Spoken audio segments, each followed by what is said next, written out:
I am fed up with a mainstream media that lies through their teeth on a daily basis. They twist and exaggerate stories to get more viewers and more advertising revenue. They should at least lie with style and panache. Let's outdo those talking heads again with part 2 of Real Fake News. Stinking baby wins watermelon eating contest. Dothan, Alabama. Angry contestants cried foul when a 2-year-old baby with a soiled diaper won the state watermelon eating contest. We had to leave the table due to the smell, the contestants explained. It doesn't seem fair, but what else could we do? Buzzard goes vegan and vomits. Cincinnati, Ohio. Bird watchers were disgusted when they saw a buzzard puke its guts out. The buzzard ate carrot-flavored tofu found in a dumpster. One of the bird watchers commented that only a bird brain would eat that crap. Lady Gaga wears her latest outlandish costume on stage.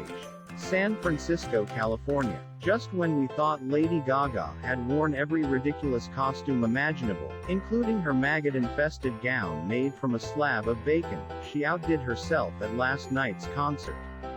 Police are still looking for the practical joker who tarred and feathered her so they can shake his hand. Snorkeler sees his face on a fish.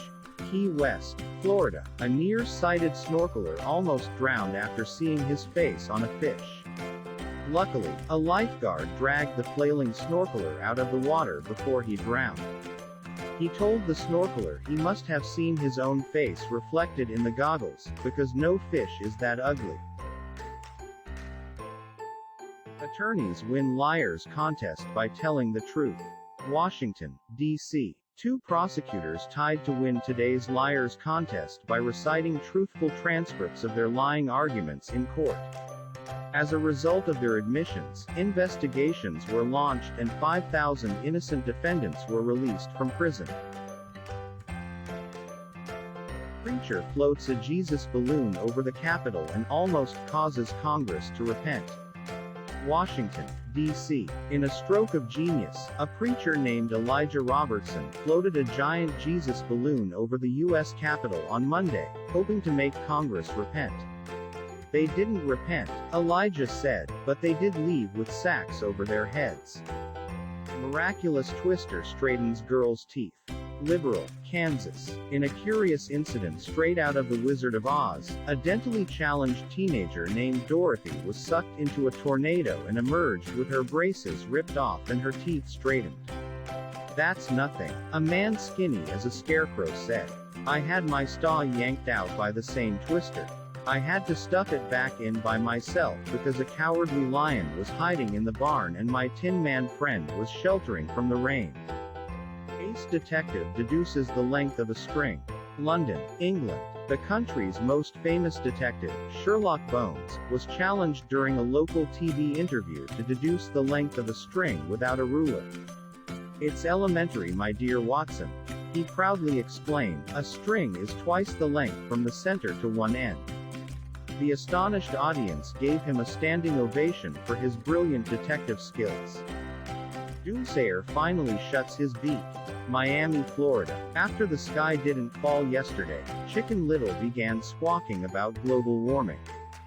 But thanks to last night's deep freeze, his flapping beak was permanently shut. Astronaut Squirrel goes nuts during a spacewalk.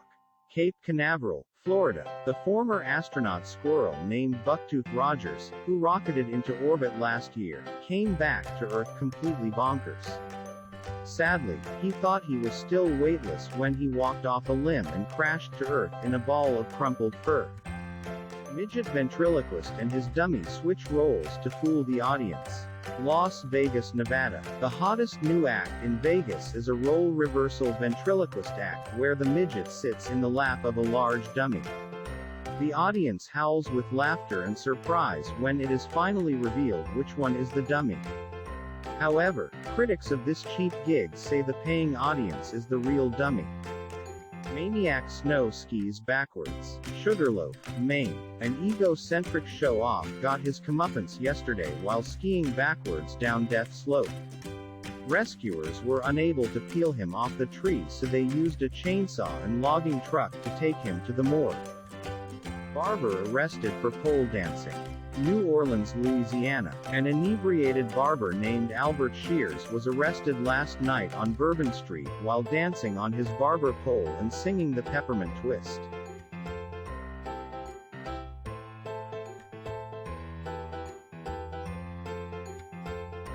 Flood saves 2 desert rats by drowning 5,000 rodents. Tucson, Arizona. 2 locals known as the Desert Rats were chased by 5,000 plague-infected prairie dogs yesterday. Sadly, a flash flood drowned all the rodents just in time to save these worthless bums. Musical genius falls off turnip truck. Nashville, Tennessee. A tone-deaf farm worker who banged his head when he fell off a turnip truck has been hailed as a musical genius. Neurologists explained that sharp blows to the head can activate dormant neurons with surprising results. Sharp blows also hurt like heck. Heroic vampire bat saves blind spelunker. Louisville, Kentucky. A spelunker's flashlight batteries went dead in a stinking bat cave last night. The explorer staggered around blind for hours until a pesky vampire bat chased him out of the cave. "I'll never talk bad about vampires again," he said. "They may have a few character flaws, but hey, nobody is perfect, right?" Judge kicks witness off the stand for telling the truth. Chicago, Illinois. An irate judge booted a witness off the stand for telling the truth. He was an unreliable witness because he admitted to being a compulsive liar. The judge explained that we can't have a conviction system if all our witnesses admit they lie. Skunk jumps into a septic tank to avoid the stench. Dayton, Ohio. Workers observed a desperate skunk dive into a septic tank when approached by Stinky Frank, the local hobo. The workers told reporters they wanted to join the skunk but couldn't swim. Memory expert forgets his own name. Fargo, North Dakota. The world-famous Mr. Memory can't remember his own name after being hit in the head with a Nerf ball. But at least he didn't lose his sense of humor.